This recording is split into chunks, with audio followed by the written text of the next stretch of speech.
Essas últimas palavras partiram o coração de Jonatas. Ele prometeu a Davi fazer o possível para penetrar os sentimentos do rei, seu pai, e relatar-lhe fielmente tudo o que pudesse averiguar. Fez ainda mais.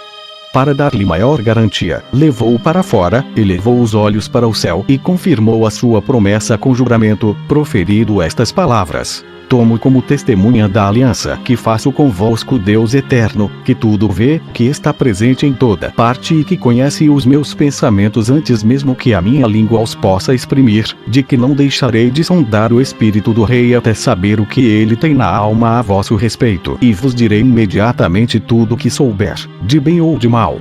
Deus sabe com quanta afeição lhe rogo que continue a vos ajudar, como fez até agora, e com que confiança acredito que ele jamais vos abandonará, ainda que meu pai e eu nos tornássemos vossos inimigos. Lembrai-vos, de vossa parte, deste protesto que vos faço e, se me sobreviverdes, mostrai o vosso reconhecimento, pelo cuidado que tereis de meus filhos. Depois desse juramento, Jonatas disse a Davi que o esperasse no campo destinado aos exercícios e que não deixaria de ir lá, acompanhado somente por um pajem, logo que tivesse conhecido os sentimentos do rei, seu pai. Lá chegando, atiraria 3 flechas contra um alvo. Se os sentimentos do rei lhe fossem favoráveis, diria ao pajem que fosse buscar as flechas, mas se lhe fossem contrários não daria essa ordem. De qualquer modo, não importando como fossem as coisas, faria o possível para impedir que algum mal lhe acontecesse. Rogava-lhe apenas que se lembrasse, em sua boa sorte, da amizade que ele, Jonatas, lhe demonstrava e que tivesse afeto pelos seus filhos. Como Davi não podia duvidar das promessas de Jonatas, compareceu ao lugar indicado. No dia seguinte, que era lua nova, o rei, depois de se purificar, segundo o costume, pôs-se à mesa para cear. Jonatas sentou-se à sua direita, e Abner, general do exército, à esquerda. Saul, percebendo vazio o lugar de Davi, julgou que ele não se havia purificado e nada disse. No dia seguinte, porém, não o vendo outra vez, perguntou a Jonatas por que ele não estivera presente a um banquete tão solene naqueles 2 dias. Jonatas respondeu-lhe que ele fora a Belém assistir à festa de sua tribo, depois de lhe ter pedido licença, e que ainda o convidara a ir. E acrescentou: se vos aprouver, irei também, pois bem sabeis o quanto o estimo. Jonatas então percebeu até que ponto chegava o ódio do pai contra Davi. Pois Saul, não podendo mais dissimulá-lo, ergueu-se em cólera contra ele, acusando-o de se ter tornado seu inimigo para ser amigo de Davi e perguntando-lhe se não tinha vergonha de abandonar assim o próprio pai para conspirar com o homem que lhe devia ser o mais odioso, ou de não compreender que enquanto Davi estivesse vivo ninguém poderia reinar em segurança.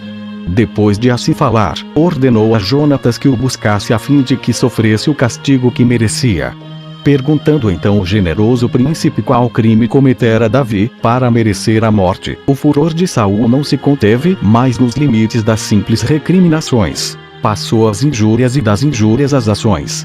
Tomou um dardo para matar o filho, e teria cometido tão horrível crime se os que estavam presentes não o houvessem impedido.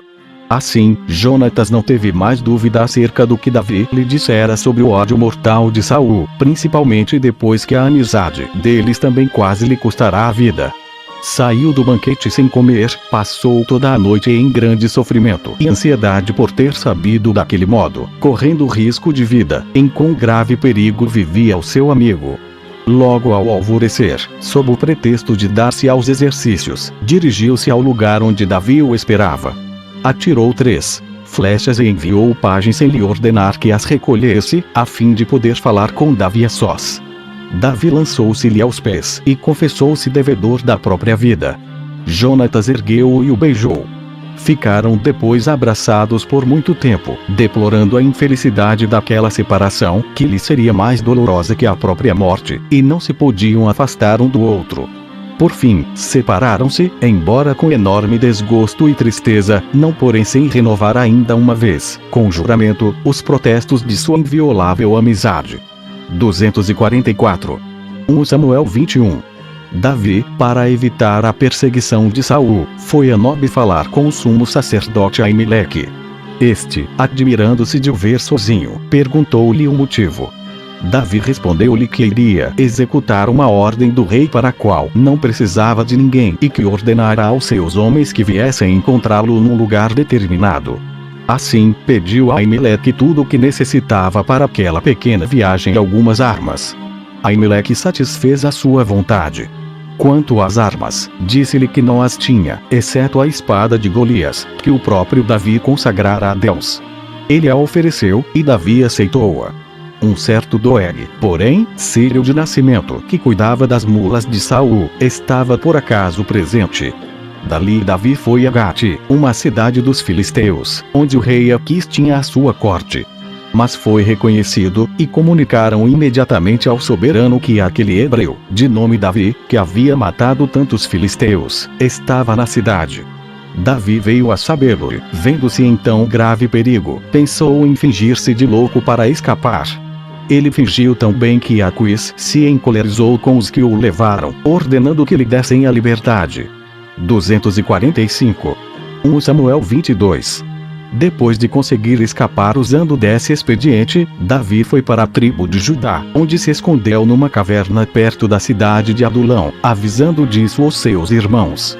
Eles vieram vê-lo com todos os parentes, e vários outros reuniram-se também a ele, ou por causa do mau estado de seus negócios, ou pelo medo que tinha de Saul.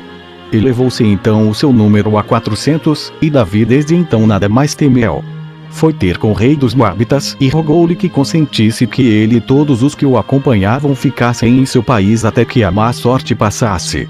O soberano consentiu e tratou-o muito bem, assim como a todos os seus soldados, durante o tempo em que ele permaneceu naquelas terras. Ele só saiu de lá por ordem do profeta Samuel, que lhe ordenou deixar o deserto para voltar à sua tribo. Davi então ficou na cidade de Sarim. Saul veio a sabê-lo e também que ele tinha consigo um grande número de homens armados. Ficou por isso muito perturbado, pois sabia que o valor e o proceder de Davi tornavam este capaz de tudo. Com tal apreensão, reuniu no palácio da cidade de Gibeá, que está situada sob uma colina de nome Arnon, todos os seus amigos e toda a sua tribo e do trono, acompanhado dos guardas e oficiais de sua casa, falou-lhes: não podendo crer que esquecesseis os benefícios com que aumentei a felicidade a que eu mesmo vos elevei, quisera saber se esperais recebê-los maiores da parte de Davi, pois bem conheço o afeto que lhe dedicais, o qual o meu próprio filho vos inspirou. Sei que Jonatas e ele se uniram, sem o meu consentimento, por uma estreita aliança, que confirmaram com juramento, e que Jonatas auxilia Davi contra mim com todas as suas posses. Vos ainda não vos deixastes influenciar por isso, mas esperais tranquilamente pelo resultado. Depois das palavras do rei, todos ficaram em silêncio. Doeg então quebrou, dizendo: Majestade, eu presenciei Davi procurar o sumo sacerdote Aimeleque em Nob, que lhe predisse o que devia acontecer, deu-lhe a espada de Golias e ajudou-o em tudo o que ele necessitava para continuar a viagem. Saul mandou chamar imediatamente Aimeleque e todos os seus parentes e disse-lhe: que motivos de queixa tendes contra mim, para receberdes tão bem a Davi, embora ele seja meu inimigo e conspire contra o meu governo, a ponto de lhe fornecerdes armas e predizerdes o que lhe deverá acontecer? Acaso ignorais que ele está fugitivo por causa do ódio que me tem a casa real?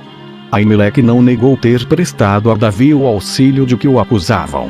Mas, para mostrar que não fora tanto em consideração a ele quanto ao rei, respondeu: eu o recebi, majestade, não como vosso inimigo, mas como um de vossos fiéis servidores, como um dos principais oficiais do vosso exército e como tendo a honra de ser vosso genro. Poderia eu imaginar que um homem que vos é devedor de tantos favores pudesse ser vosso inimigo em vez de alguém dedicado ao vosso serviço? Quanto ao que ele me consultou sobre a vontade de Deus e ao que lhe respondi, procedi também do mesmo modo. Sobre o que lhe dei para continuar a viagem, ele me disse que vossa majestade o enviava em missão muito importante. Assim, julguei que, recusando-o, ofenderia vossa majestade. Enfim, por pior que pudesse ser o desígnio de Davi, vossa majestade não se deve persuadir de que eu tenha querido ajudá-lo em prejuízo vosso. Saul, julgando que Aimeleque falava daquele modo apenas por medo, não prestou fé alguma às suas justificativas e ordenou que os guardas o matassem, bem como a todos os seus parentes.